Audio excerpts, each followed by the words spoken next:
Hello students. आज chapter का last topic हम पढ़ने जा रहे हैं बच्चों। Torque on an electric dipole placed in external electric field. यहाँ पर जो इलेक्ट्रिक फील्ड है बच्चों, यूनिफॉर्म इलेक्ट्रिक फील्ड है, ये ध्यान रखिएगा। तो हमको टॉर्क निकालना है। फर्स्ट ऑफ ऑल टॉर्क क्या होता है, हमने 11th क्लास में पढ़ा था। टॉर्क कैसे निकालते हैं और टॉर्क क्या होता है। तो बच्चों टॉर्क का पहले फॉर्मूला हम वापस समझ लेते हैं। Magnitude of force into perpendicular distance between the forces. जब भी आपको टॉर्क निकालना है तो डेफिनेटली फोर्स और उसके बीच की परपेंडिकुलर डिस्टेंस आपको पता होनी चाहिए। तो आप देख रहे हैं फॉर्मूला है हमारे पास टॉर्क निकालने के लिए बच्चों, this one, F into R perpendicular. यहाँ आर परपेंडिकुलर का मतलब डेफिनेटली परपेंडिकुलर डिस्टेंस है फोर्सेस के बीच में। तो बच्चों ये फोर्स क्यों लगता है और इस वजह से टॉर्क क्यों प्रोड्यूस होता है, पहले हम वो समझ लेते हैं, फिर हम टॉर्क की वैल्यू फाइंड आउट करेंगे। बच्चों हमने क्या किया है, देखिए एक यूनिफॉर्म इलेक्ट्रिक फील्ड लिया है ई।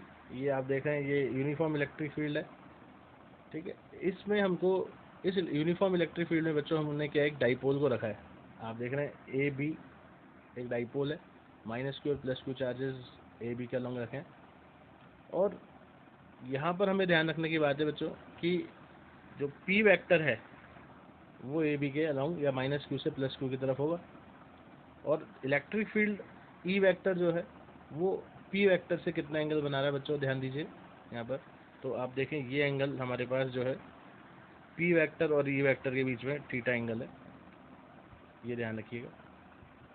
अब जब हम डाइपोल इलेक्ट्रिक फील्ड में रख देते हैं तो बच्चों क्या फ़र्क पड़ता है उससे वो देख लेते हैं। तो डाइपोल को इलेक्ट्रिक फील्ड में जब हम रखेंगे थीटा एंगल पे, पी वेक्टर और ई वेक्टर के बीच में एंगल थीटा है, तो व्हाट वी फील हेयर, यहाँ दोनों चार्जेस पे इलेक्ट्रिक फील्ड की वजह से फोर्स लगता है, माइनस क्यू पे भी और प्लस क्यू पे भी। और वो फोर्स कैसे लगता है, उसका डायरेक्शन क्या होता है, यही इस टॉपिक में सबसे इंपॉर्टेंट बात है जो समझनी है। तो बच्चों हम सबसे पहले माइनस क्यू पे फोर्स निकाल लेते हैं। तो आप देख रहे हैं माइनस क्यू पे फोर्स का डायरेक्शन लेफ्ट साइड आप देख रहे हैं इस डायरेक्शन में हो गया है। अब इस डायरेक्शन में क्यों हो गया इसको समझिए।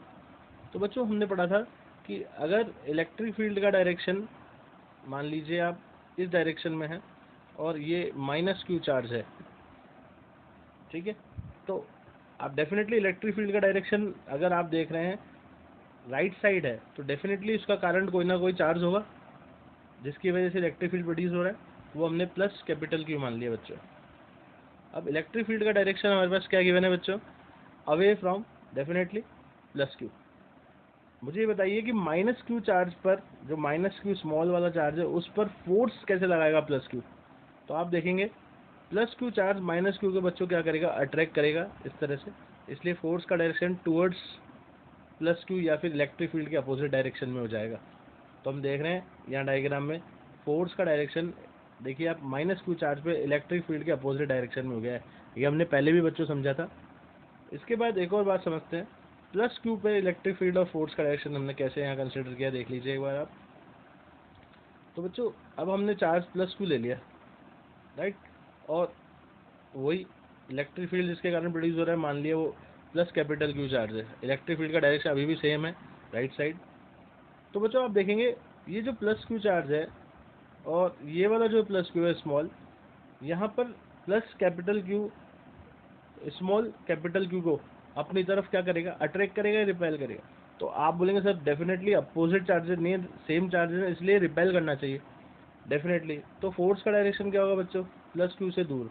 आप ये भी पूछ सकते हैं कि सर स्मॉल क्यू भी तो रिपेल कर सकता था, लेकिन हमने कहा यहाँ पे स्मॉल क्यू टेस्ट चार्ज की तरह बिहेव करेगा, इसलिए सिर्फ कैपिटल क्यू ही स्मॉल क्यू को रिपेल करेगा और फोर्स का डायरेक्शन आप देख सकते हैं प्लस क्यू की तरफ होगा, स्मॉल क्यू की तरफ होगा।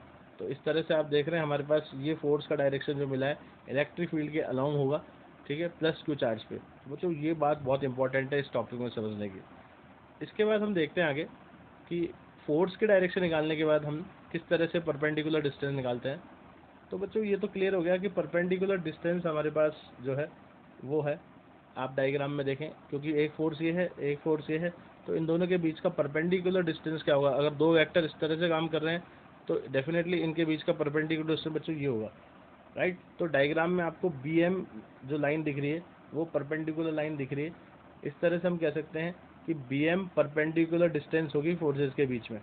तो बच्चों बी एम की वैल्यू कैसे निकालते हैं, वो हम देख लेते हैं।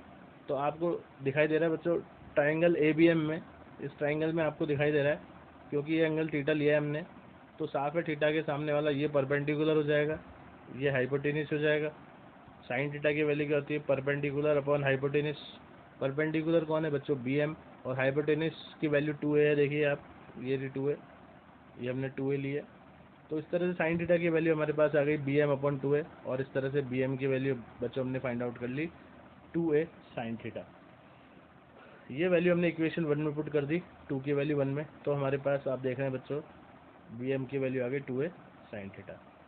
फोर्स का मैग्नीट्यूड हमने यहाँ QE क्यों रखा है, तो आप देख रहे हैं दोनों केसेस में फोर्स इक्वल है, दोनों ही केसेस में फोर्स की वैल्यू इक्वल है। अगर आप ध्यान दें मैग्नीट्यूड जो है फोर्स का वो इक्वल है, यहाँ भी क्योंकि डाइपोल है इसलिए चार्जेस इक्वल है, तो आप देख रहे हैं फोर्स की वैल्यू भी इक्वल है बच्चों। तो ये देखिए आप, फोर्स की वैल्यू दोनों केसेस में इक्वल है अगर हम बात करें मैग्नीट्यूड की।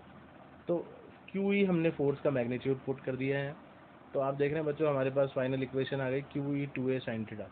अब बच्चों हम Q इंटू 2a को क्या लिख सकते हैं, ये हम जानते हैं, ये हम डाइपोल मोमेंट के इक्वल लिख सकते हैं, P के इक्वल, इस तरह से। और आप देख रहे हैं यहाँ पर जो E था, ये आपके सामने E है, ये E हमने यहाँ लिखा है, ये बच्चों ये हमारे पास E जो है ऊपर से E आया है, ये रहा, इस तरह से। तो आप देख रहे हैं Q इंटू 2a क्या बन गया बच्चों, Q इंटू 2a की वैल्यू हमारे पास क्या आ गई P, और ये E साथ में चल रहा है, और ये साइन थीटा हमारे पास आ गया।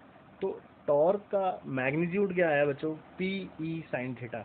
मतलब टॉर्क किस पे डिपेंड करता है, P और E पे तो करता है, साथ में P और E के बीच में जो एंगल है उस पर भी डिपेंड करता है, ये बच्चों ध्यान रखना है।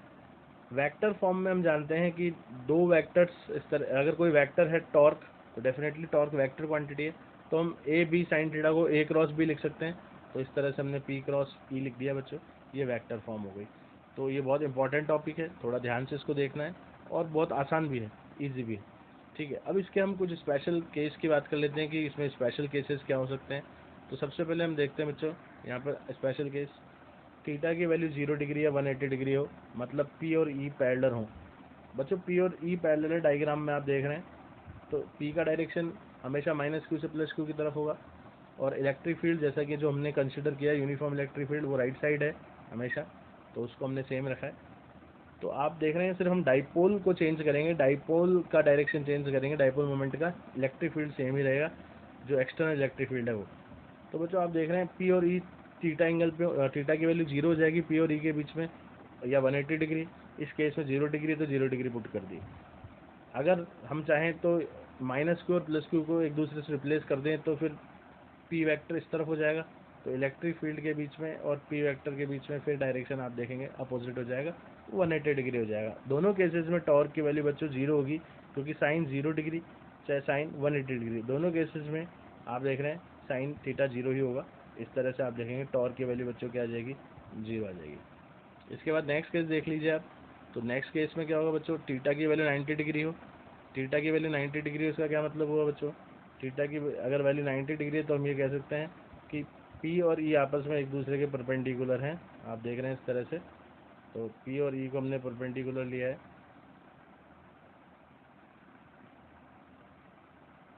ये। तो बच्चों P और E अगर परपेंडिकुलर हैं तो डायग्राम में आपको दिखाई दे रहा है इलेक्ट्रिक फील्ड अभी भी सेम डायरेक्शन में, बट P वेक्टर जो है हमारा, इस बार हमने इसको चेंज कर दिया है, P वेक्टर को हमने इलेक्ट्रिक फील्ड वेक्टर से 90 डिग्री बना दिया है। तो यहाँ पे आप देख रहे हैं थीटा की वैल्यू बच्चों कितनी हो गई है, 90 डिग्री। तो अगर थीटा की वैल्यू 90 डिग्री हो गई है तो इसका मतलब साफ है साइन 91 होता है। इस तरह से टॉर्क की वैल्यू हमारे पास आ जाती है PE, जो कि मैक्सिमम होगी, क्योंकि साइन 90 मैक्सिमम वैल्यू 1 के इक्वल होता है। ठीक है, तो टॉर्क भी मैक्सिमम हो जाएगा।